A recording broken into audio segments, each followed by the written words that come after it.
Who are we? What do we call ourselves? Our name is unimportant. Welcome to Legends of Gotham, where we talk about Fox's hit series Gotham set in the world of Batman. I'm unimportant.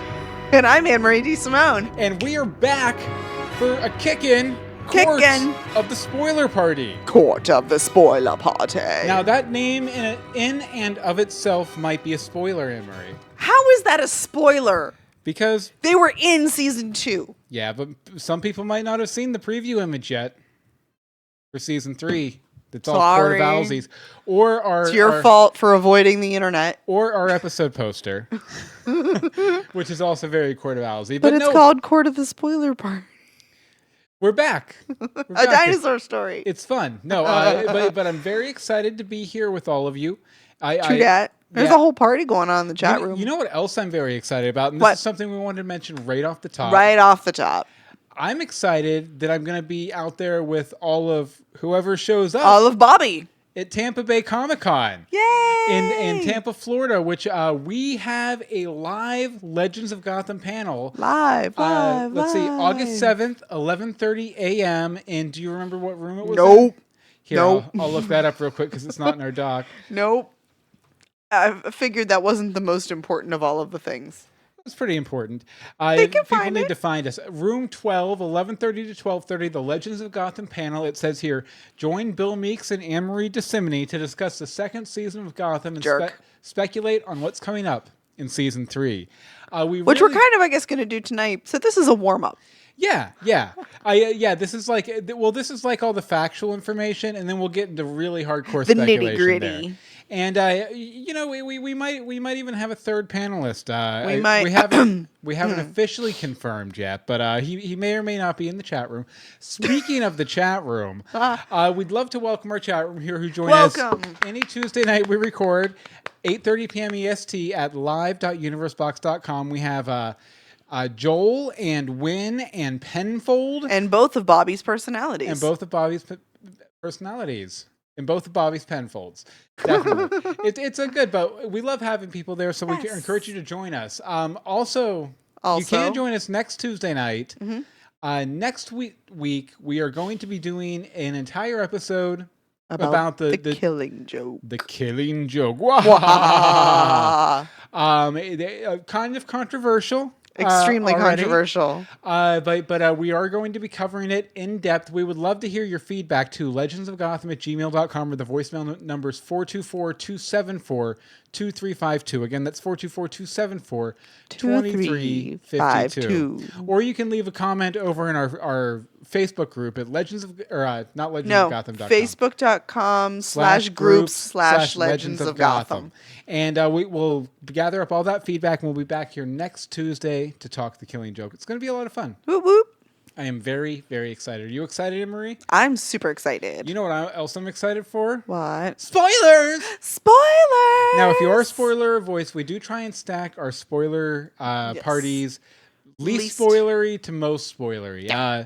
Some people might consider casting stuff spoilery. We don't. We don't really. So it's going to be right off at the top. So, Anne-Marie, why don't you tell a little bit about our first little bit of casting news for a character that's already been on the show the entire See, and that's what I was going to say. I don't think it's a little bit. I think it's pretty big. We are recasting Poison Ivy. Mm-hmm. Maggie Geha, I believe. Geha will be replacing from Ted 2. The critically acclaimed, award-winning film Ted 2. She is going to be replacing Claire Foley as Poison Ivy.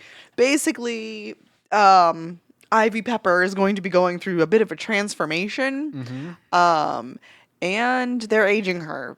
There's storylines that they want to cover that they just couldn't do with Claire. Yeah, they want to get sexy with it. And you can't really get sexy with a 14-year-old girl. 14-year-old girl. So I understood. I don't even know if she's 14. It has been confirmed because there was some speculation. Is this going to be a different character entirely who happens to interact with Ivy Pepper? No, something's going to happen in Indian Hill, and Ivy Pepper is going to become sexified Ivy Pepper. Poison Ivy. So it will be interesting to see. We'll have a little bit more about that from Comicon. Yes, there was a little bit. There was a lot floating around about that. Yeah, definitely. Okay, so on to our next little bit of casting. A next little biscuit of news? Yeah, our next little biscuit. Okay. Okay, so this is from TV Line, and we'll have links to all of these stories in the show notes at legendsofgotham.com for episode 78, Court of the Spoiler Party, by the way. So, what is it? What is the news? Oh, here? I thought you were reading that one. Okay.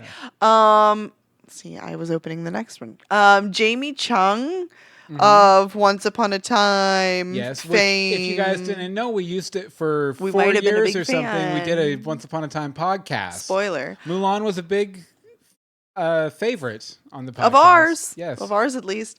No, she will be taking on the role of Vicky Vale in season 3. Well, no, Valerie Vale. Oh, I'm trying to pull it up and it's not loading. So all I have is the thing.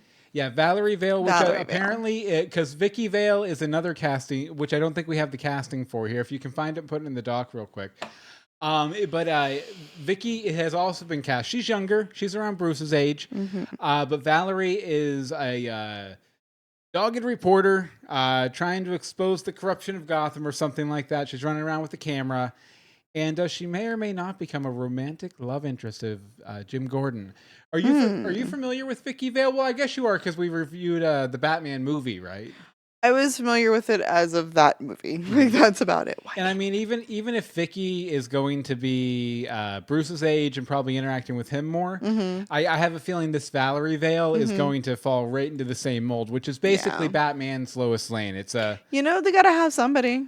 I was going to say a poor man's Lois Lane, but Bruce is everything but the poor man. Yeah, a rich man's Lois Lane. A rich man's Lois Lane. But it is cool that they're getting more and more people involved and stuff. I have more people from the comics. Are you excited about this? Do you think it's? I'm excited because I really enjoy her as an actress. I've liked Jamie Chung since our MTV reality TV days. So, no, I'm interested to see where they go next because there was a lot of stuff out of Comic-Con, which we'll talk about shortly, that makes this even more interesting. It makes it more appealing, and I think she's going to be a pretty big deal. Yeah, and both Bobby and Penfold in the chat room confirm, yes. Vicky's aunt. Vicky Vale. Valerie Vale. Or Valerie Vale. See, even you did it. I did. Let's see here. I can't find the link to the actress who'll be playing Vicky. But did they cast her? Because I didn't know they did. I'm pretty sure they did. Vale, Gotham. I'm looking for casting. This is called Watch This Google Thing. We haven't done that. No, but I can't find any specific links. Okay, well, if we wait. Yeah, if anyone knows it in the chat room, let us know, please.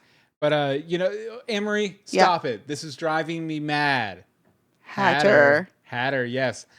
They have officially cast the Mad Hatter on Gotham. Yes, they this have. news comes to us from several sources, but Deadline Hollywood is the source we chose. And Gotham dropped hints early in the second season that the Mad Hatter would be the newest DC villain. And now it's officially confirmed the Australian actor Benedict Samuel from The Walking Dead, I guess. Everyone's from The Walking Dead. Has been cast in a series regular role as a Jervis Tetch and the Mad Hatter for the upcoming season. That's even more interesting if it's a series regular.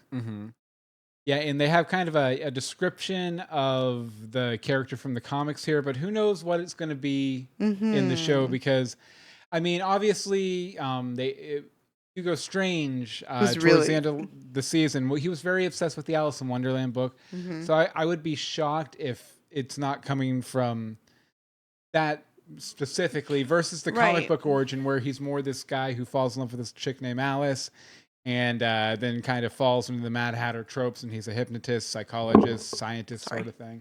But what else has this guy been in? He's been in The Walking Dead and Home and Away.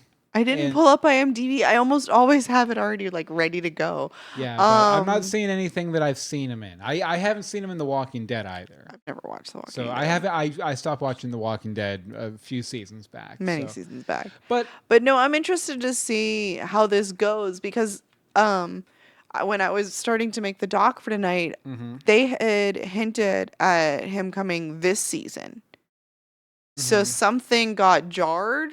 Like, I'm guessing something with the Indian Hill timeline got stretched out. That happened with Hugo Strange in the first season, too. They had announced that he was going to show up in season 1, and then he got bumped to season 2. Which is pretty impressive, because season 1, they were pulling for straws. Yeah, but this guy looks kind of Mad Hatter-ish. He looks a little Mad Hatter-ish, but that hair, it's a little... Well, I'm sure they'll probably change up the hair. They have wigs. They have a wig budget. They have scissors. They do. And Bobby says in the chat room that it doesn't look like they cast Vicky yet. I didn't think so. I thought they had announced that they were casting, or that they possibly were casting. I remember hearing that she was gonna show up on the show. I can't. I couldn't. They just haven't done it yet because they have only been in production for like 2 weeks. Yeah. Which I will have. We'll get more on that later. But last but not least, our last bit of casting news, straight from the Gotham mean streets, is that we're not gonna get. Mr. Chicken Friend Mr. Falcone. Chicken Friend? Mr. Chicken Friend. Friend of the chickens. Friend of the chickens. Don Falcone. Don Falcone. But we are going to be getting who, Anne-Marie? Mario Falcone. I believe that's his nephew? Yes. Let's see it. You pulled everything up quicker than I did. Let's see here. I think it was... the son of feared mob boss Carmine Falcone. He looks a little young to be Carmine's son. But Mario has rejected his family's criminal ways and made a legitimate life for himself as a well-respected Ivy League-educated ER doctor. He's kind, honest, and trustworthy, making him the black sheep of the Falcone clan. Wait, he was in The Good Wife. Oh. His arrival in Gotham will create major waves in the personal life of Jim Gordon, who at the end of season 2 left town to find and win back his fiancée Lee. So, okay, spoiler for the spoiler party coming up here. Lee, what's her name? Monica or Morena, yeah. Bit different than Monica. But the person who plays Leslie Tompkins mentioned that Lee might have a new love interest, or might have basically fallen in love with somebody while Jim was off, fighting the monsters and whatnot. And I think Mario Falcone probably. What do you think? I think that's really good. They mention him messing with Jim Gordon's life. Yeah, and I think that would be perfect. Oh, and Jimbo in the chat room says Mario is probably a brother or half brother to Selena. Oh, that's a very interesting thing. Yeah. And then Joel from Portland says Falcone is like rock stars nowadays, having kids in your late 40s. Nice. What was he on the? He was not who I thought he was going to be. Everyone was on The Good Wife. Everyone was on The Good Wife. He actually played The Good Wife on The Good Wife. So. It needed it last season. Trivia. Okay, next up, and this is a big one. This is a biggie. This is a big one. This is a biggie. We have the Comicon trailer for Gotham, which, you know what? It's almost 5 minutes long, and there's nothing really important about it until the last few seconds. A couple things here you might have noticed. Let's see here. There's some talenting going on. Hold on. We have long hair Bruce on September 19th. And then there's our picture with the owl mask on the desk at Wayne Manor. Mm-hmm. And then we have Jim and Miss Peabody. Some guy with a weird owl costume on. Ed in Arkham. The club. Barb and Tabby. Barb. Fish. Them throwing a body on the Barbie with Penguin on the shoulders. Valerie Vale. Fish and Hugo Strange having a confrontation. Yeah. And last but not least, Alfred fighting some dude coming at him with a talon that looks a bit like the Green Hornet. Okay, honestly. Well, then tell me more about the Green Hornet. Things I don't understand. The Green Hornet is actually he's most famous for having a crossover episode with Batman on the '60s show. But he's the grandson of the Lone Ranger who have you ever heard of Kato, Bruce Lee? Yes. The first thing he ever did. That was the Green Hornet show. Okay. Kato was the Green Hornet's sidekick. He was basically another sort of rich vigilante hero who rode around in a car called the Black Beauty. Who doesn't need another rich vigilante? Yeah, but that's who he reminded me of. Okay. I know a lot of people were speculating that it looked like Ed, but definitely upon further viewing, he's a lot bigger build-wise. Excuse me, and the face is just all wrong. Yeah, and Wynn says I couldn't watch the whole trailer. It was all rehashing. Yeah, up until the very last 30 seconds. Yeah, the last 30 seconds is all you need. There was way too much of that at Comic-Con this year. A bit, yeah. Yeah, especially for the TV stuff. The TV shows were awful. A bit. But anything stick out to you in this mishmash? I think the most important, the thing that that I found most interesting, because when people were saying it was Ed, I'm watching it a couple times trying to see, and he definitely looks. People are like, "Oh, the guy with the knife." I'm like, "There's no guy with a knife. The guy's coming at him with a talon." So I mean, that's pretty telling. Yeah. It reminded me of in Jurassic Park when they put the raptor toenail, the raptor claw. That's what it looked like. He was coming at him with a raptor claw, and and there's the Green Hornet. Yes. Yeah, there's the Green Hornet. Now I see it. Now I completely see it. Even the build of his face is the same. Yeah. So that's pretty impressive. Which I'm not sure who has the Green Hornet rights nowadays. And like you said, it's probably a talent. It's probably a talent, but could those two be related? Blended? Possibly. I mean, because, I don't know. If you said he's a rich guy, right? Well, there's, the Court of Owls ain't poor. Yeah, they couldn't get any of this done if they were. They could afford the rights to the Green Hornet. They could afford the rights to the Green Hornet, but also, if we go back to what is his name? Sorry, that was Anne-Marie thinking. Galavan, when they were telling the story of the 4 families, we still have 2 families that aren't accounted for. Very true. So those 2 families. Well, I think one of those was the Kane family. Do we have Batwoman? Oh, is part of the King family. Kane. Okay. Well, we still don't have them in the show at the moment, right? True that. So it's just we have these 2 families that haven't been accounted for in our Gotham that could very easily be a part of the Court of Owls, which I feel like in this case Tabby becomes very important because Tabby at this point is the only one who knows what the heck that whole story, because we blew up Galavan into a million teeny tiny burnt pieces. Yay. Yes. But it should be interesting. I'm very excited. But, as little information as the trailer offered, what offered a lot of information was the panel from Comic-Con, which they posted basically like a highlight reel on the official Gotham channel. I think it's, about 2 minutes and 45 seconds? Something like that, yeah. And it wasn't a long panel. It was like maybe 15 minutes. Yeah, it was maybe very short. Yeah, because we found a video, and this will be in the show notes at legendsofgotham.com. We found a video of the entire panel minus the audience Q&A. Yeah. So we will be posting that, but we pulled a lot of interesting things from it, right? Yes, I think so.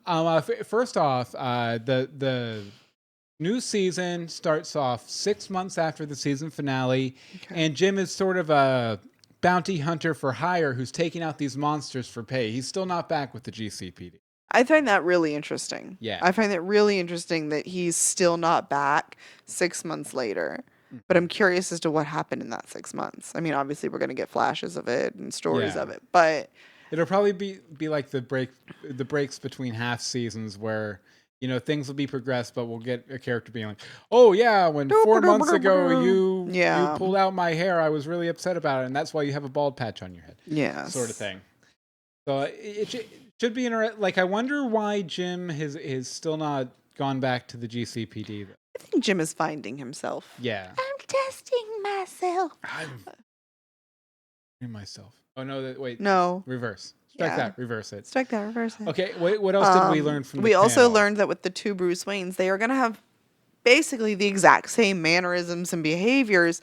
They so much so that they are almost the same person, but they're not. Yeah, that's a direct quote from David. Yeah. Almost the same person, but they're not. So it was really funny when you go and watch the panel, mostly with David and Cameron going, I don't know what I can say. they're similar but different. It's difficult. I don't know. We what don't I can have say. faith in our press training. Yeah, that's exactly what it was. It's like no one told me how to answer questions.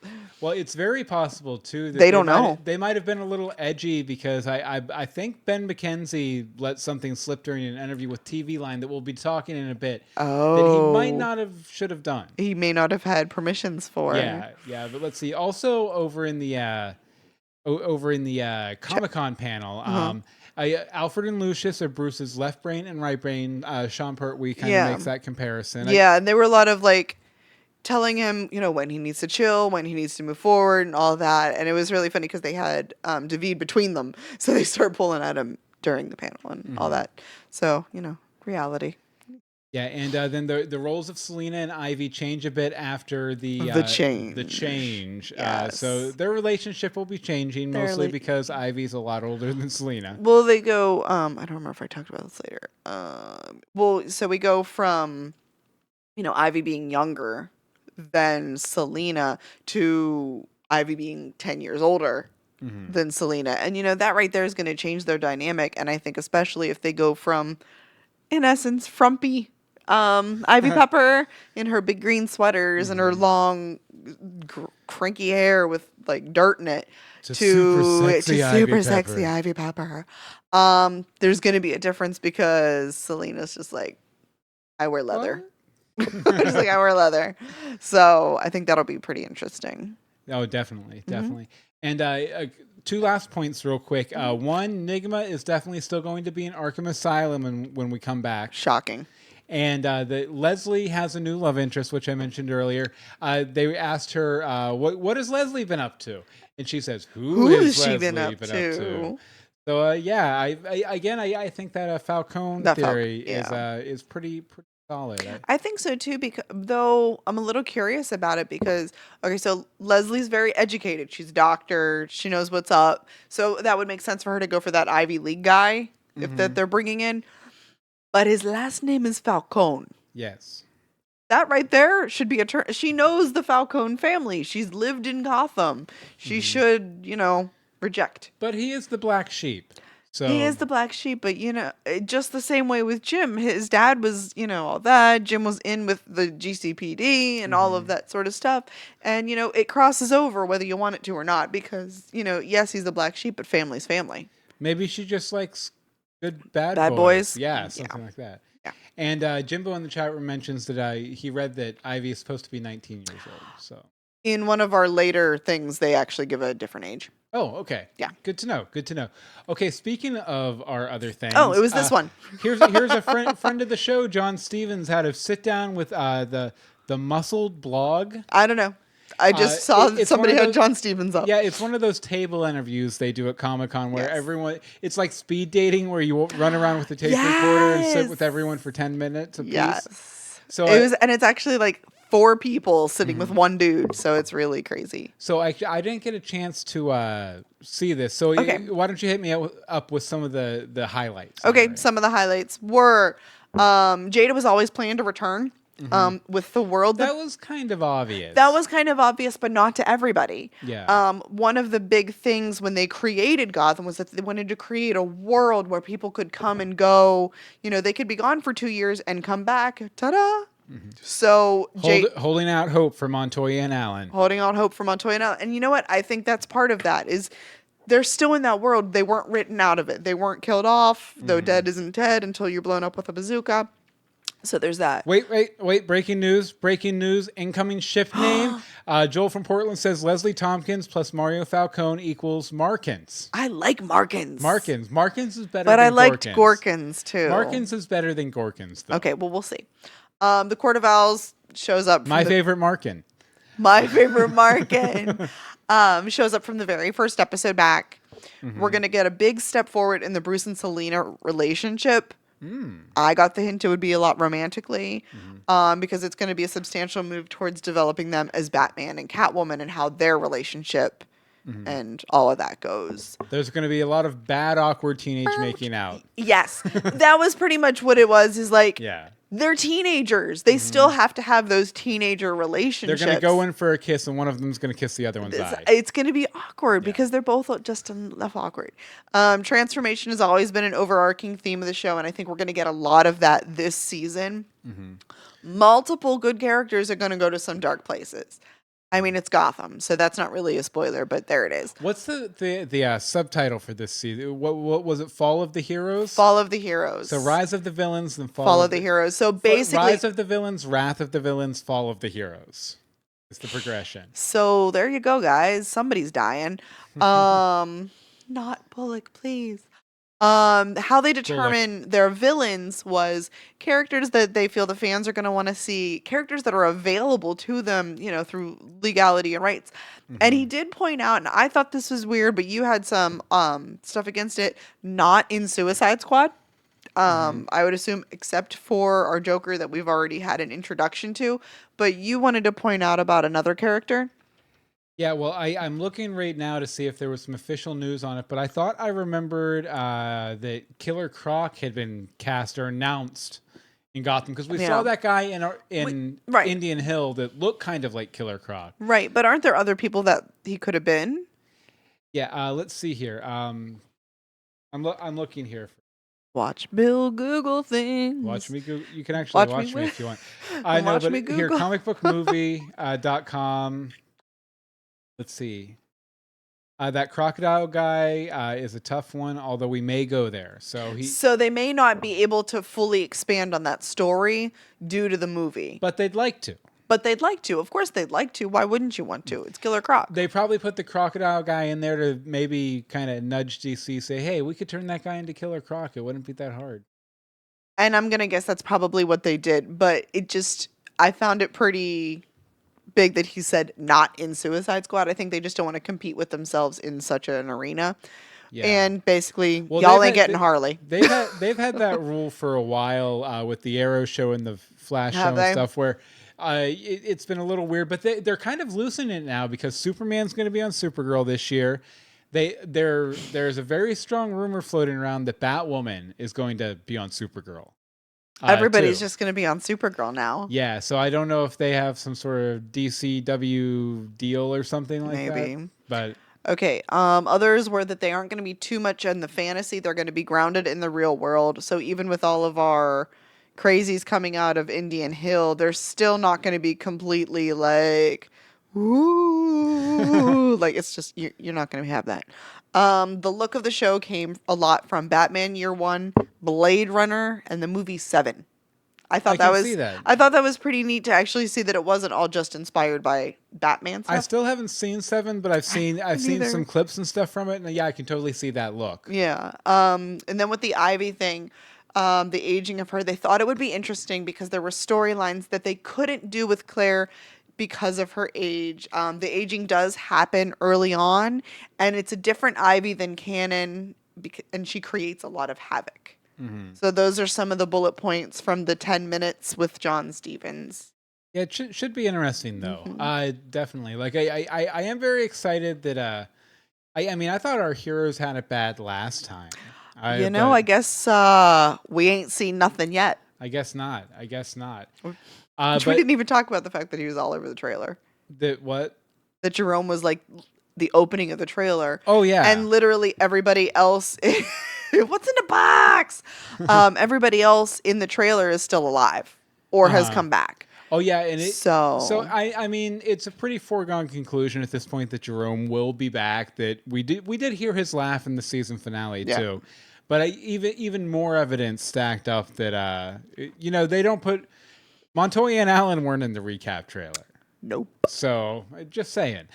Okay, next up, and this is something we alluded to a little bit earlier. Gotham's Jim Gordon might become another iconic DC character in season 3. When he was the entire cast actually was being interviewed by TV Line. They asked him, can you give us an exclusive something? And Ben McKenzie says that Jim Gordon might become another iconic DC character in season 3.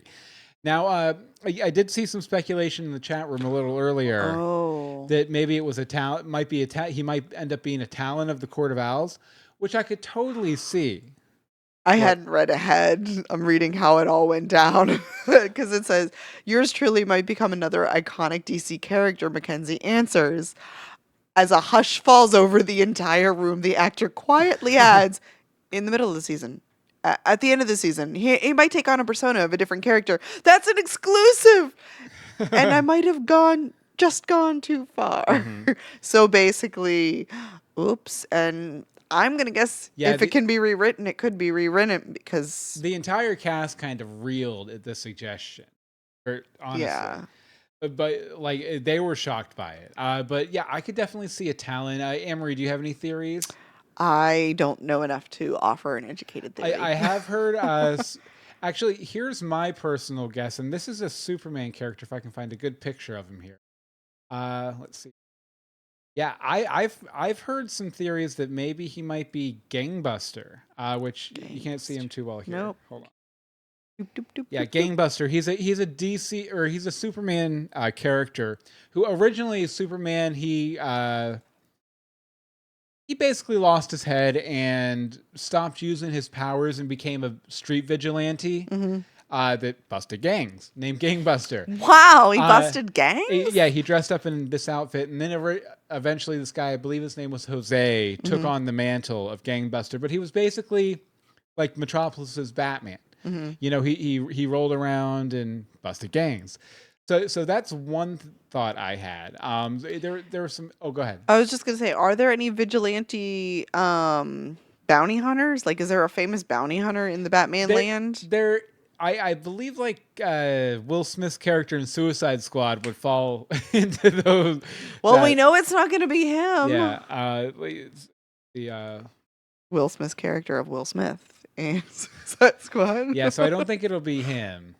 Okay. I'm trying to think if there's any other. I guess that does make sense. Yeah, if anyone in the chat room has any ideas too, we are open. Fantabulous. Another person was thinking maybe he could end up being a character that was played by Adam West in the Batman the Animated Series, named the Gray Ghost, who was actually Bruce Wayne's inspiration for Batman. Like, that makes more sense to me. Basically, he played an actor who had played the Gray Ghost on a 1960s TV show. Okay.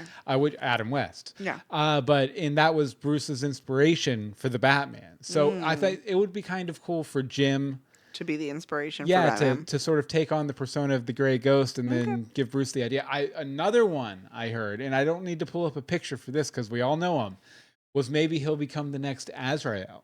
Azrael. I could see that. There's a costume laying around. Is there a costume laying around? Because it's in pieces. That's true. And gross. Hugo had a spare.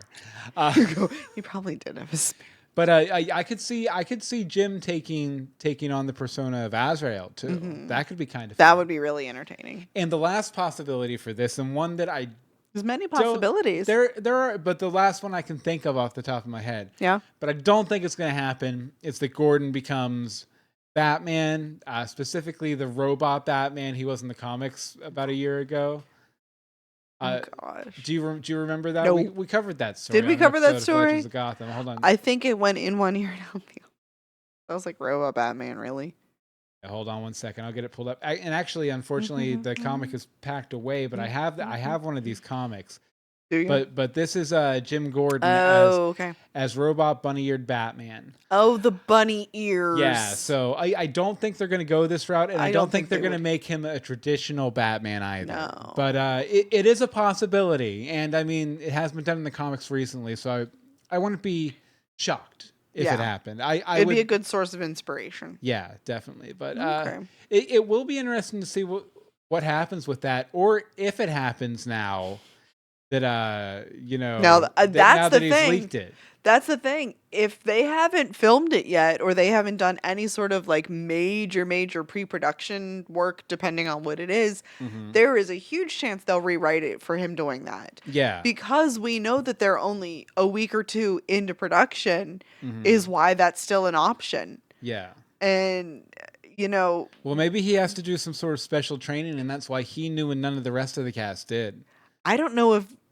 I mean, I haven't watched that video. I just read through the "a hush falls over the crowd" type of deal. that I feel like they all had an inkling and were like, shouldn't have. Like, that's what it felt like. And you could definitely feel David and Cameron trying to go, I don't want to be that guy. Things will be weird. But it so, yeah. will be interesting. It will be interesting. Definitely. Okay, we have some set pictures here from the set of Gotham Season 3. A whole album of them. A whole album. From uploaded 23 days ago. So this it's is about probably, a month, yeah. It's probably like an early production, pre-production. It might have even, because I haven't skimmed through all of them, I think it's just like a lot of, they might have been doing costume tests and stuff like that. Yeah, we have Fish Mooney and Cameron with, this is probably like a costume designer or something like that. Yeah, I'm really excited to see Cameron in color this season, because it was in the trailer too. She has a little bit of red going on. Fish Mooney kind of sitting on her throne. That's not her throne. That's like a... Well, she's sitting like she is on a throne. Okay, yes.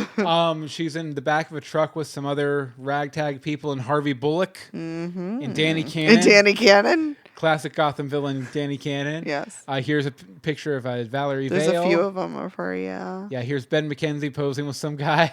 That's what Ben McKenzie does, because he's like, dude. Yeah, and then just some random street pictures. More Ben McKenzie. He's wearing some cool shades. Yeah, I think it's a lot of getting his bounty hunter, because I think a bit of it's by himself. The next one's kind of interesting because you get Bullock and Vale together. Yeah. So that means, she definitely looks like a reportery type person. I forget who this character is, but I know we know him from... That dude? Yeah. I know. Isn't it him. Aaron? Yeah. It's Aaron, and I loved him, so I'm really excited. Oh, the next one's kind of creepy with him, though. A monster. That looks like Aaron. And that's Aaron. Is that Aaron too? Yeah. Oh yeah, I guess so. It's him. Nice. They just like beat up his face or something, so maybe that's part of his transformation from it being maybe Hill. This is just like kind of behind the scenes goofing around, and then this is makeup and whatnot. Yeah. Okay, and then we have Harvey Bullock just chilling, and Fish Mooney in a hoodie. You can't beat it. No. You cannot beat it. So nothing too revealing. But sometimes it's nice to see what characters are going to be thrown together that we haven't officially gotten that story yet. So. Okay, next up, and this is pretty cool. That is not the right article. That is not the right article? It's not the right article. How did I do that? It's okay, but Gotham has been nominated for some Emmys. Yay, Emmys. I think 3, actually. I believe this is the first time that's happened, right? I think they were mostly production. Yeah, I put the wrong article. I can't click it. Oh, no, it's okay. I'm getting it pulled up here right now. But yeah, let's see here. Outstanding cinematography. Yes, I believe that. For a single camera series, which definitely deserved. Outstanding sound editing for a series. Totally agree. I didn't really notice the sound editing, but sure. Stunt coordination for a drama series. Okay. And special visual effects in a supporting role. Oh, and I guess they were nominated in 2015 for a few technical awards. Yeah. Were they not nominated for any acting awards? No acting awards, unfortunately. No acting awards. So I think that's crazy, because definitely Robin Lord Taylor and Corey Michael Smith should be getting a little something. Yeah, if nothing else, Robin Lord Taylor, because he's just been the breakout. He has been the breakout. But I think Corey Michael Smith's hot on his tail. Oh, yeah. Yeah, for sure. I don't know if Jerome comes back in and he's a big part of this season. I could see Cameron being nominated, because I think he might have been nominated for Shameless, which is a really good series, by the way. He's really good in it too. Jimbo says that he would love to see Gordon as the Grey Ghost. So say we all. Okay, next up, Gotham. Just a couple days before Comic-Con, they put out a bunch of these production has begun teasers. Which is why you know that they really have just begun. Where they have some intern with a DSLR shooting behind the scenes of shooting on Gotham. There's a few of them here with a few different characters. The Alfred scene is basically the Talon scene you see from the trailer, it looks like. I think it's everything that they shot specifically for the trailer. Yeah, and then there's one of Gordon walking through an abandoned house, and he gets a gun pointed at his head. And then there's Harvey leading the GCPD into an abandoned building. That never happens in Gotham. Obviously, he's still in a leadership position. Yeah. Even though Michael Chiklis is back, it's confirmed. Yeah. Because he was on the Comic-Con panel. Yes, he was. And then the last one, which I found the most interesting, is Penguin pointing a gun at Fish Mooney. I mean, it was about time, except yeah, she has magical powers. So I wonder what has transpired in the, what was it, 6 months between those two. Sure. Like they had to have found each other between then. Mm-hmm, definitely. But yeah, Cameron Fixin. It should be good. It should be good. Yeah, Joel in the chat room says watching the first season of Shameless now. It just showed up on Netflix, which is why I've been watching it too. Getting Cameron Fixin before new Gotham season, and a fantastic show. Nice. Very much agreed, Joel. Very much agreed. Very much.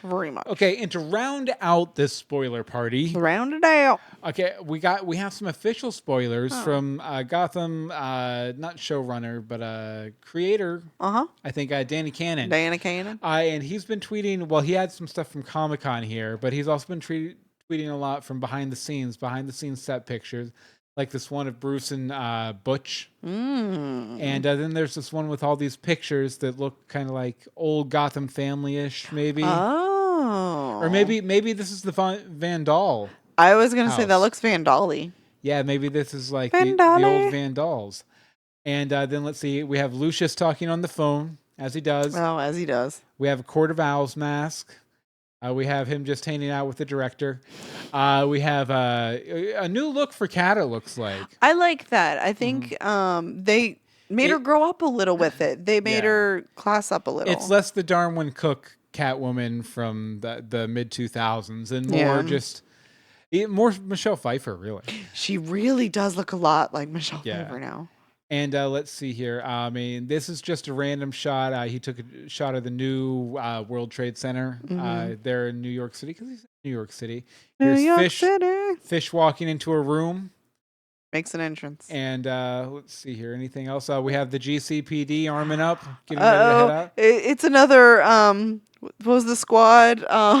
The Strike Force. Strike Force. Dead. One person will live, and we'll never see them again. That guy might live way back there.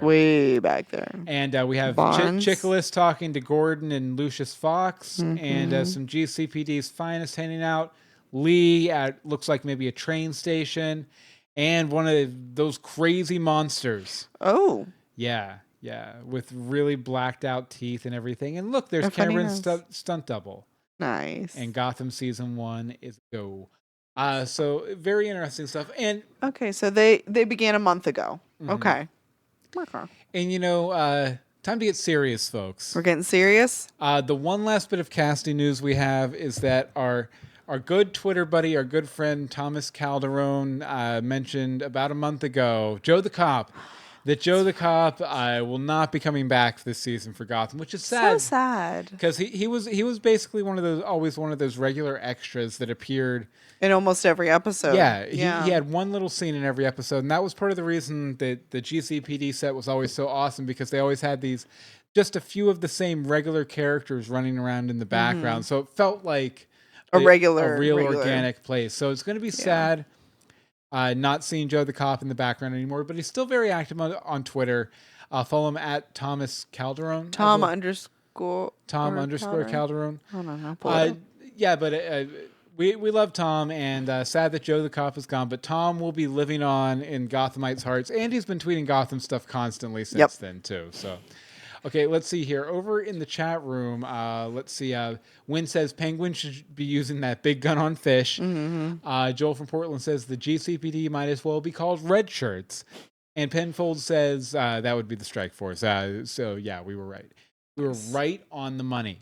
Okay, so we wanted to mention again, next week we're going to be doing Killing Joke. We would love to get your feedback. So what you can do, you can email that to us, legendsofgotham@gmail.com. Tweet us at Legends of Gotham. The Facebook is facebook.com/groups/Legends of Gotham. And the voicemail number is 424-274-2352. Again, that's 424-274-2352. And first up, in our feedback, we have a voicemail from Bobby. Take it away, Bobby. Hey guys, it's Bobby. All right, so there wasn't really a whole lot that came out of Comic-Con, really. I mean, we weren't even able to see the whole panel, which is odd because, like, almost every other panel at Comic-Con we were able to see. I searched far and wide. I couldn't find anything but a few clips. legendsofgotham.com, the show notes for this episode, you'll find about a 9-minute chunk. Yep.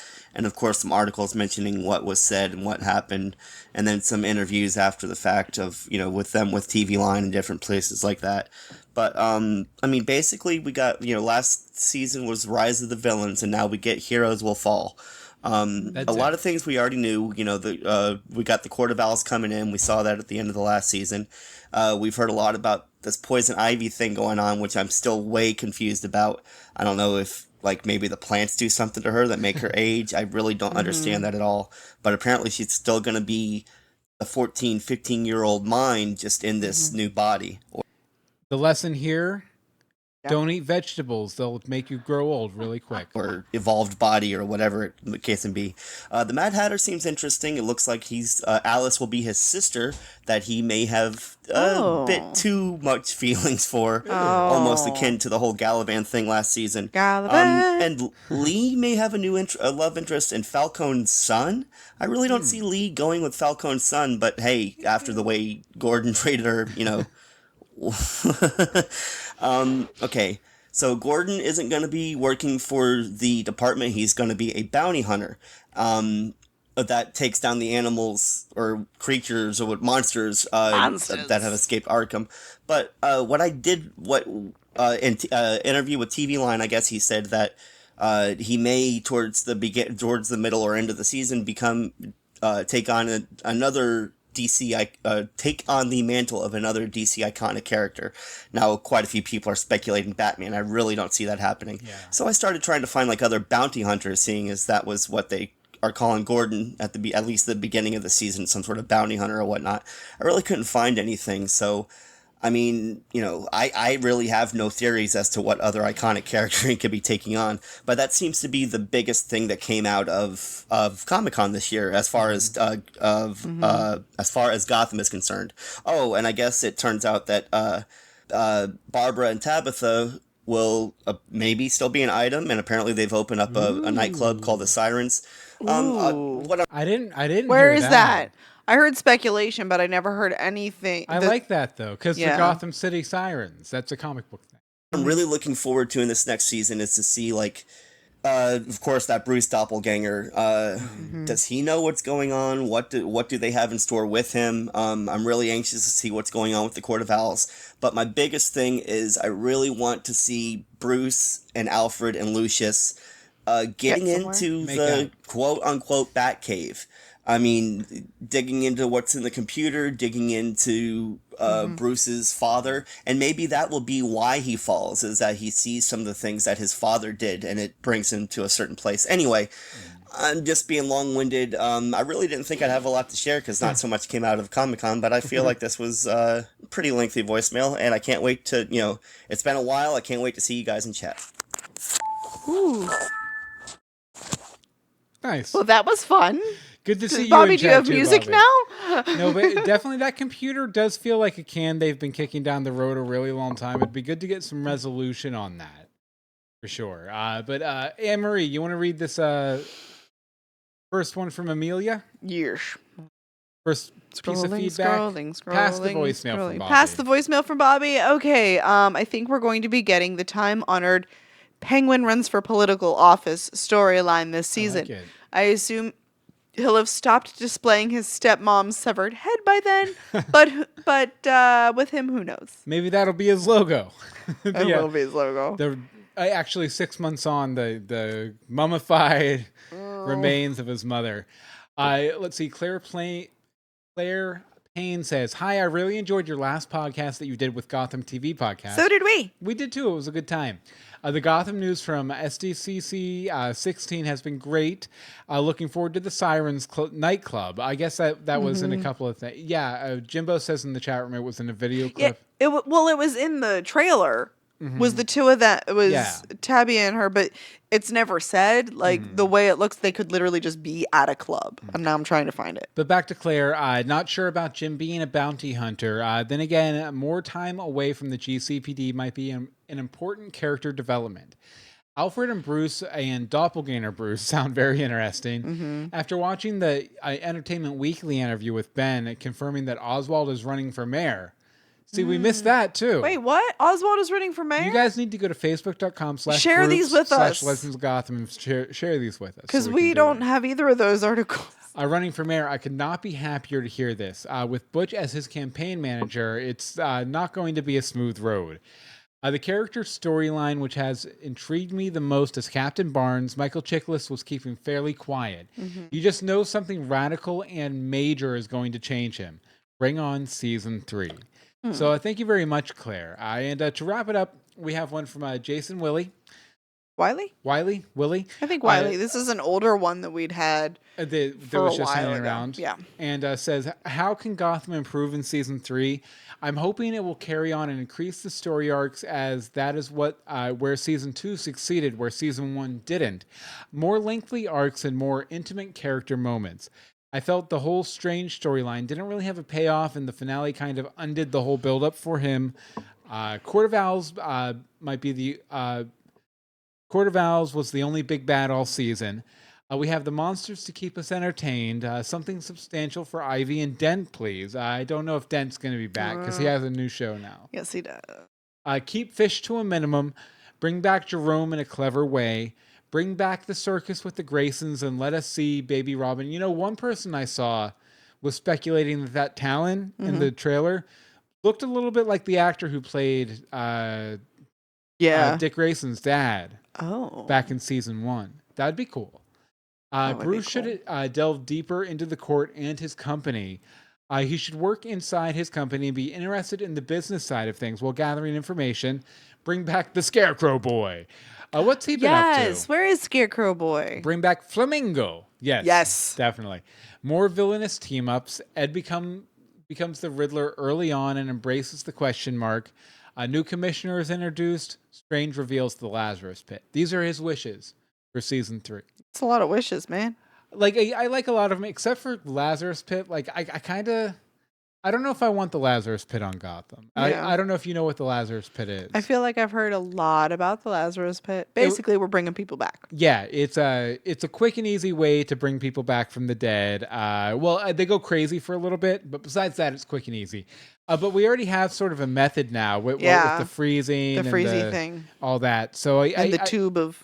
The Lazarus Pit would seem very redundant unless they brought in Ra's al Ghul, which I'd rather they didn't until Bruce was a bit older, because I really Ra's is a character that sort of kind of sets his sights on Gotham in part because of Bruce and Bruce's influence on Gotham and everything that we just don't have it yet.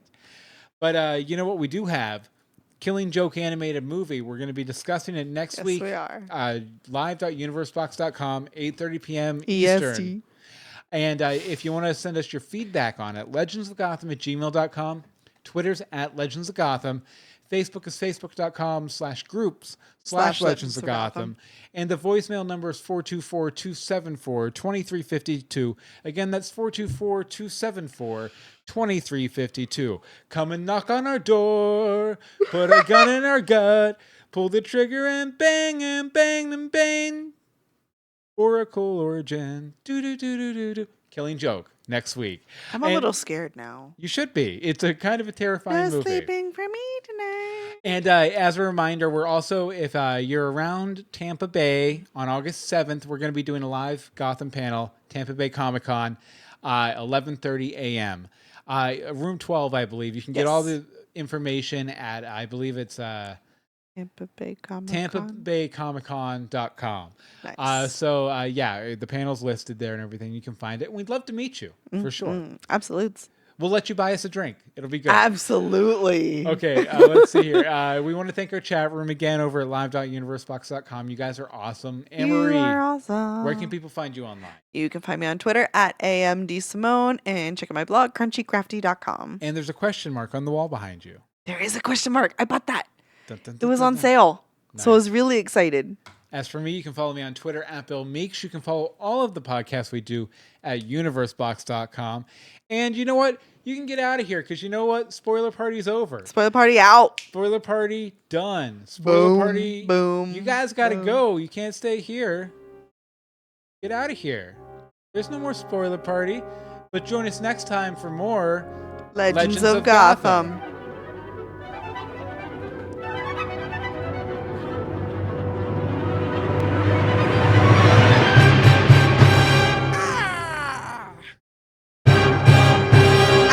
it right. It's right there.